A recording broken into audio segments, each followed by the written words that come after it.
Hi guys, welcome back to our channel TechUp. Today in this video I'm going to show you how to view your recovered chat in Messenger from your PC. To do so, follow some simple steps with me. First of all, open a Messenger application or go to Messenger website from a browser. Then this type of interface will appear in your screen once you have logged into your account. Then from the bottom left of your screen you can see your profile icon. Click on it. Then go to Privacy and Safety option. From there, click to End-to-End Encrypted Chats.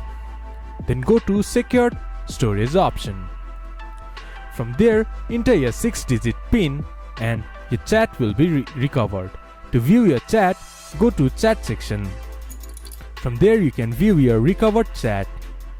This is how you can view your recovered chat in Messenger from your PC.